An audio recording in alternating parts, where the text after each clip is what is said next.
Vamos lá então, nós vamos abrir nesse momento a Bíblia no Evangelho de São Lucas, capítulo 10. Capítulo 10, nós vamos ler para a glória de Deus.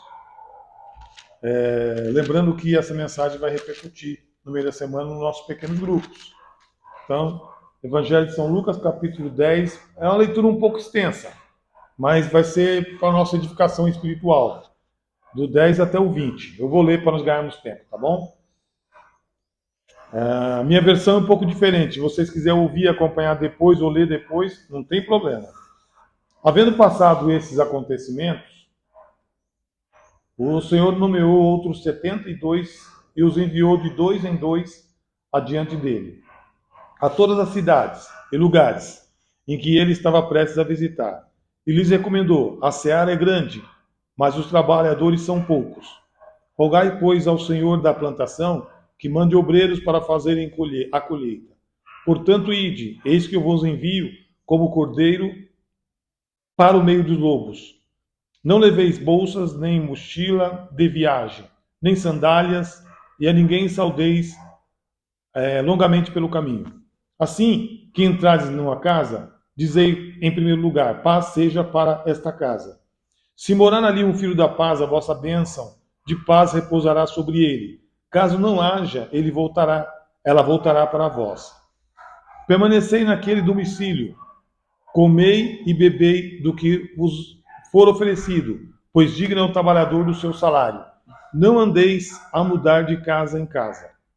Quando entrardes em uma cidade, ali fordes bem recebidos, alimentai-vos do que for colocado diante de vós. Curai os doentes que houver na cidade. Proclamai-lhes o reino de Deus que está à vossa disposição. No entanto, quando entrardes numa cidade e não fordes recebidos, sai por ruas e exclamai a todos: até a poeira da vossa cidade que nos pegou a sandália sacudimos contra vós, outros. Apesar disso, sabei que o reino de Deus está próximo. Eu vos asseguro que naquele dia haverá mais tolerância para Sodoma do que para aquela cidade. Ai de ti, Corazim, ai de ti, Betsaida, porque se as maravilhas que foram realizadas entre vós ou fossem em Tiro e Sidom, há muito tempo elas teriam se arrependido, vestindo roupas de saco e cobrindo de cinzas. Contudo, no juízo haverá menor rigor para Tiro e Sidom do que para vós outras. E tu, Cafarnaum, serás porventura elevado até o céu. Até o céu? Não serás derrubado até o Hades? Portanto, qualquer pessoa que vos der ouvidos, a mim está dando ouvidos, mas aquele que vos rejeitar estará rejeitando a mim mesmo. Quem me rejeitar, rejeita aquele que me enviou. Então os 72 discípulos retornaram muito felizes e relataram: Senhor, até os demônios nos submetem ao nosso comando em teu nome, ao qual Jesus lhe revelou: eu vi Satanás caindo do céu como relâmpago. Atentai, eu vos tenho dado autoridade para pisar de serpentes e escorpiões, assim como sobre todo o poder do inimigo, e nada nem ninguém vos fará qualquer mal. Contudo, regozijai-vos, não apenas porque os espíritos vos obedecem, mas sim porque os vossos nomes estão escritos nos céus. Amém? Bom, vou fazer uma breve oração e nós vamos entrar na meditação da palavra. O pessoal do YouTube também, graça e paz, sejam bem-vindos conosco. Nós vamos orar nesse momento. Pai, em nome de Jesus, falai conosco nessa manhã. Fala, Senhor, no nosso intelecto, para que nós possamos absorver e meditar em tudo aquilo que vai ser dito, que vai ser falado, Senhor. É de suma importância nós meditarmos e entendermos e absorvermos o que vai ser falado. Usa-nos, Senhor, como teu servo, como instrumento em tuas mãos, para que a tua glória e o teu poder seja manifestado em nosso meio. No nome santo e poderoso de Jesus. Amém. Muito bem, queridos. Nós vamos falar a respeito dos 70 discípulos, ou a respeito da missão dos 70 discípulos. É importante nós meditarmos, é importante nós entendermos que quando Deus nos chama, eles nos chamam para um trabalho. Aqui nesse texto, na verdade, quando Jesus fala de 70, ele não somente fala de 70, ele ao mesmo tempo fala de 70, mas ele faz uma metáfora. Para você entender uma metáfora, olhe bastante para nós que você vai compreender direito. Bom, vamos lá. Primeira coisa que me chamou a atenção no texto foi o 70. Por que 72? Ou por que 70? Por que eu estou falando assim? Tem versões bíblicas que falam de 70, de 72 discípulos, e tem versões que falam de 70. Então, tem algumas diferenças. Uma vez 70, outra 72. Mas o que mostra aqui para mim, o que chama atenção, que 70 na Bíblia mostra quando Moisés designou os 70 anciões para serem líderes. Mostra também quando, no Sinédrio do Novo Testamento, 70 sacerdotes foram nomeados junto com o presidente para participar da corte. Aí nós olhamos para a Bíblia, eu resumi esse texto aqui em 4 pontos importantes. Primeiro, quem são os discípulos? Os discípulos são representantes de Jesus. O que o representante de Jesus são nesse texto? Eles foram enviados. Enviados para quê? Para fazer a obra de Deus. Mas vamos voltar um pouquinho. Quais são os 4 pontos? Representante de Jesus, operários de Jesus, e também dependente de Jesus e júbilo com Jesus. Vou trabalhar esses 4 pontos. Comecei então falando do representante de Jesus. Jesus envia envia o par de discípulos para fazer a obra. Por que Jesus envia par? Ou seja, 2. Porque se um cair, o outro sustenta, o outro mantém, o outro aconselha. Então, quando nós olhamos aqui continuando olhando para esse texto, nós vemos que esses discípulos foram enviados como representantes de Jesus. Mas o que desperta curiosidade, que ele sendo operário de Jesus, olha que coisa interessante. Jesus manda eles irem e não levarem com eles bagagem. Por que Jesus manda eles não levar bagagem? Sendo que qualquer viagem que nós vamos fazer, para qualquer canto, viagem curta ou viagem longa, nós levamos bagagem. Nós levamos nossos pertences. E Jesus falou para eles não levar nada com eles. O que Jesus quis mostrar para esses operários? Nós então já falamos de representante, estamos falando de operário, que Jesus mandou eles não levar nada. Por que Jesus fala para eles não levar nada? Agora vamos entrar no terceiro ponto. Porque eles são dependentes do Senhor. E quando a pessoa é dependente do Senhor, ou dependente de Jesus, as coisas alinham com a palavra de Deus. As coisas alinham com Jesus. Para nós ficar mais atento, eu quero dizer para você o seguinte: esses operários de Jesus, eles ouviram Jesus falando assim, que a seara é grande, mas poucos são os ceifeiros. Em que momento Jesus usa metáfora nesse texto? Quando ele fala a respeito de a seara é grande e poucos são os ceifeiros. Mas ele está falando de uma seara de humanos. Não está falando da verdadeira seara de hortífruti-granjeiro, uma seara de campo onde tem muitas plantações. Ele está falando de searas de humanos, onde tem muitos humanos e que precisaria de mais para trabalhar, para ser verdadeiros operários, ou em outras versões diz trabalhadores do Senhor. Então, Jesus, quando ele ordena que eles vão, e Jesus fala assim ainda, eis que vos dou o poder para pisar serpentes e escorpiões. Jesus está dizendo que está dando para eles autoridade. E como Jesus está dando para eles autoridade, essa autoridade é para eles executar. E o que chama a atenção, que eles, na dependência de Jesus, eles iam realizar muita obra. E eles começaram a realizar a obra. Só que nós vamos entrando já no 4º ponto. Eles foram, oraram por uma pessoa, oraram por outras pessoas, as pessoas eram curadas, as pessoas eram libertas e eles ficaram regozijantes.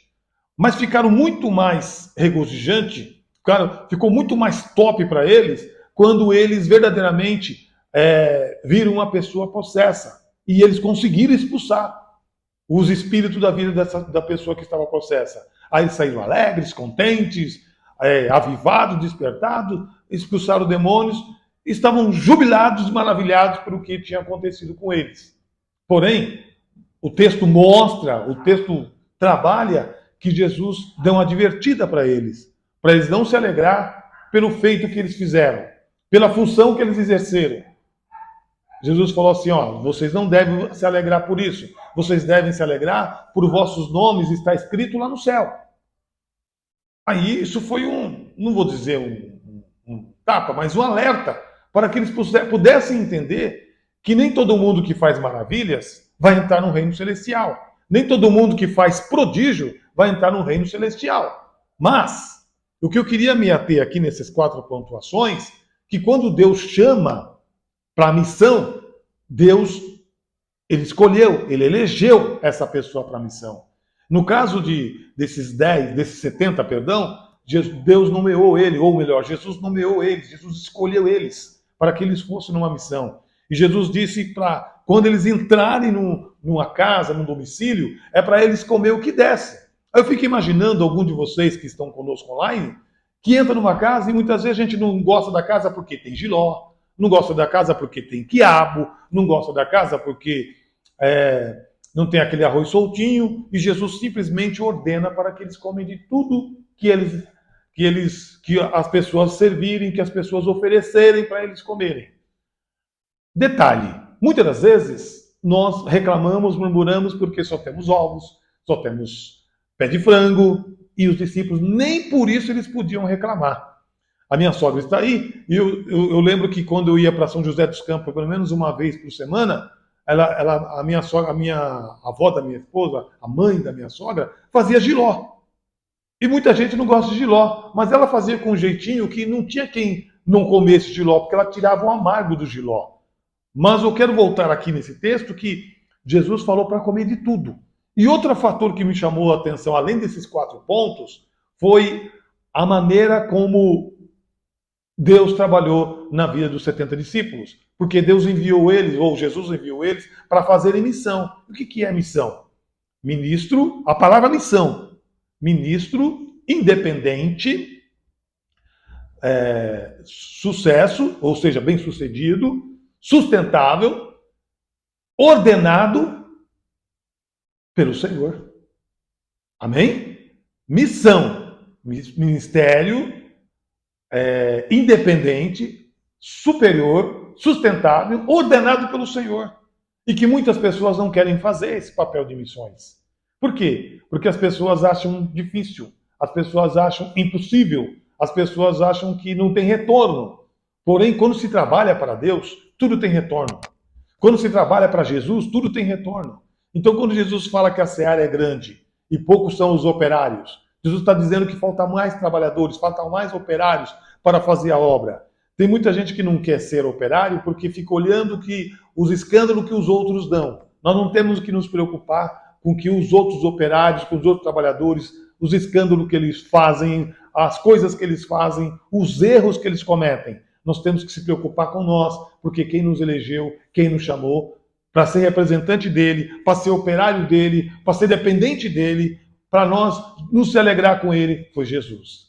Observe que nessas 4 pontos, o último, eles voltaram com júbilo com Jesus, voltaram maravilhados com Jesus, contente com Jesus.